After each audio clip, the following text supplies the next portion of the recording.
കടൽ സുരക്ഷയ്ക്ക് സൗദിയുടെ രക്ഷാ കവചം. സമുദ്ര സുരക്ഷ ഉറപ്പുവരുത്തുന്നതിനും രാജ്യാന്തര കപ്പൽ പാതകളെ സംരക്ഷിക്കുന്നതിനുമായി സൗദി അറേബ്യയുടെ നേതൃത്വത്തിൽ ബഹുരാഷ്ട്ര സമുദ്ര പ്രതിരോധ സഖ്യം രൂപീകരിക്കുന്നു. ഇതിനു മുന്നോടിയായി സൗദി പ്രതിരോധ മന്ത്രാലയം വിളിച്ചു ചേർത്ത ഉന്നതതല യോഗത്തിൽ വിവിധ രാജ്യങ്ങളിലെ സൈനിക മേധാവികളും സൗദിയിലെ യൂറോപ്യൻ യൂണിയൻ പ്രതിനിധികളും പങ്കെടുത്തു. യോഗത്തിലേക്ക് ക്ഷണിച്ച 51 രാജ്യങ്ങളിൽ 43 രാജ്യങ്ങളിൽ നിന്നുള്ള പ്രതിനിധികൾ പങ്കെടുത്തത് ആഗോളതലത്തിൽ ഈ നീക്കത്തിനുള്ള പിന്തുണ വ്യക്തമാക്കുന്നുണ്ട്. വാണിജ്യ കപ്പലുകൾ, ഊർജ്ജ ടാങ്കറുകൾ, സമുദ്ര അടിസ്ഥാന സൗകര്യങ്ങൾ എന്നിവയ്ക്കെതിരായ ആക്രമണങ്ങൾ ആഗോള വ്യാപാരത്തിനും വിതരണ ശൃംഖലയ്ക്കും വലിയ ഭീഷണിയാണ് ഉയർത്തുന്നത്. പ്രത്യേകിച്ച് ബാബൽ മന്ദബ് കടലിടുക്ക്, ചെങ്കടൽ, ഏതൻ ഉൾക്കടൽ എന്നീ തന്ത്രപ്രധാന മേഖലകളിലെ സുരക്ഷ ഉറപ്പാക്കുന്നതിനുള്ള കർമ്മ പദ്ധതികൾ യോഗം വിശദമായി ചർച്ച ചെയ്തു.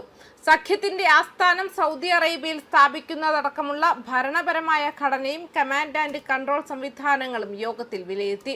Saudi Arabia, Kuwait, Bahrain, Qatar, Pakistan, Turkey, Egypt, Jordan, Yemen, Bangladesh, Nigeria, Sudan, Djibouti, Somalia എന്നീ 14 രാജ്യങ്ങൾ സമുദ്ര പ്രതിരോധ സഖ്യത്തിന് പൂർണ്ണ പിന്തുണ പ്രഖ്യാപിച്ച് സംയുക്ത പ്രസ്താവന പുറത്തിറക്കി. സഖ്യത്തിൽ ചേരാൻ ആഗ്രഹിക്കുന്ന മറ്റു രാജ്യങ്ങൾക്കായി തുറന്നിട്ടിരിക്കുന്ന ഒരു രാജ്യാന്തര പ്രതിരോധ സംരംഭമാണിതെന്ന് സൗദി അറേബ്യ വ്യക്തമാക്കി. സാങ്കേതികവും നിയമപരവുമായ നടപടിക്രമങ്ങൾ പൂർത്തിയാകുന്നതോടെ സഖ്യം ഔദ്യോഗികമായി പ്രവർത്തനം ആരംഭിക്കും. ഇറാനെ കേന്ദ്രീകരിച്ചുള്ള സംഘർഷത്തിനിടയിൽ സമാനമായ സുരക്ഷാ ലക്ഷ്യങ്ങൾ ഉണ്ടായിരുന്നിട്ടും യുണൈറ്റഡ് അറബ് എമിറേറ്റ്സോ ഒമാനോ ഒപ്പുവെച്ചിട്ടില്ല എന്നത് ശ്രദ്ധേയമാണ്. ദേശീയ നടപടിക്രമങ്ങൾ പൂർത്തിയാക്കിയ ശേഷം മറ്റ് രാജ്യങ്ങൾക്ക് സഖ്യത്തിന്റെ ചാർട്ടറിൽ ചേരാനുള്ള വാതിൽ തുറന്നിട്ടിരിക്കുന്നുവെന്നും സൗദി മന്ത്രാലയത്തിന്റെ പ്രസ്താവനയിൽ പറയുന്നു. സമുദ്ര സുരക്ഷ ഒരു പങ്കിട്ട ഉത്തരവാദിത്തമാണെന്നും സംസ്ഥാനങ്ങൾ തമ്മിലുള്ള സഹകരണം ഏകോപനവുമാണ് പൊതുവായതും അന്തർദേശീയവുമായ സമുദ്ര ഭീഷണികളെ നേരിടുന്നതിനുള്ള മൂലക്കല്ലെന്ന ബോധ്യം പങ്കെടുക്കുന്ന സംസ്ഥാനങ്ങൾ പങ്കിടുന്നുവെന്ന് പ്രസ്താവന തുടർന്നു. ഓരോ രാജ്യവും ഏതൊക്കെ കപ്പലുകളോ വിമാനങ്ങളോ സംഭാവന ചെയ്യുമെന്ന് പറഞ്ഞിട്ടില്ല. എന്നിരുന്നാലും പ്രവർത്തനങ്ങളിൽ ഇന്റലിജൻസ് വിവരങ്ങൾ, പ്രവർത്തന ആസൂത്രണം എന്നിവ പങ്കിടൽ, സംയുക്ത അഭ്യാസങ്ങളും സമുദ്ര പ്രവർത്തനങ്ങളും നടത്തൽ എന്നിവ ഉൾപ്പെടും. സഖ്യം പൂർണ്ണമായും പ്രതിരോധ സ്വഭാവമുള്ളതാണ്, ഒരു സംസ്ഥാനത്തെയും ലക്ഷ്യമിടുന്നില്ല, അത് ചൂണ്ടിക്കാട്ടി. സഖ്യത്തിന്റെ സ്ഥാപക അംഗമായി സൗദി അറേബ്യ അംഗീകരിക്കപ്പെട്ടിട്ടുണ്ട്. ആസ്ഥാനം സ്ഥിതി ചെയ്യുന്നത് ഇവിടെയാണ്. എന്നിരുന്നാലും പ്രസ്താവനയിൽ കൃത്യമായ സ്ഥാനം വ്യക്തമാക്കിയിട്ടില്ല.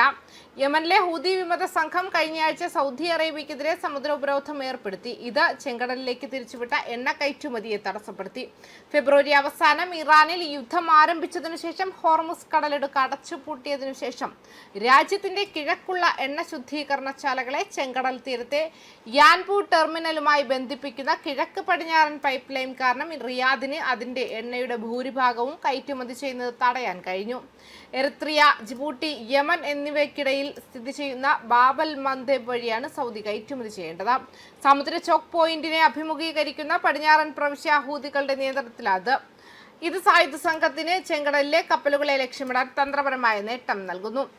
ആഗോള സമുദ്ര വ്യാപാരത്തിന്റെ ഏകദേശം 10 മുതൽ 12% വരെ ഈ കടലിടുക്ക് വഴിയാണ് കടന്നു പോകുന്നത്.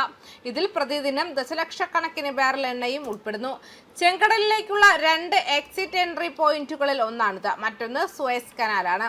ബാബൽ മന്ദേബിന്റെ ഏറ്റവും ഇടുങ്ങിയ ഭാഗത്ത് 29 കിലോമീറ്റർ വീതി മാത്രമേ ഉള്ളൂ. ഇത് ഇൻബൗണ്ട്, ഔട്ട്ബൗണ്ട് ഷിപ്മെന്റുകൾക്കായി 2 ചാനലുകളിലേക്ക് ഗതാഗതം പരിമിതപ്പെടുത്തുന്നു. അതിനാൽ പ്രദേശത്ത് സംഭവിക്കുന്ന ഏതെങ്കിലും തടസ്സം ആഗോള ഊർജ്ജ വിലയിൽ പുതിയ കുതിച്ചുചാട്ടത്തിന് കാരണമാകും. ന്യൂസ് ഡെസ്ക് കർമ്മ ന്യൂസ്.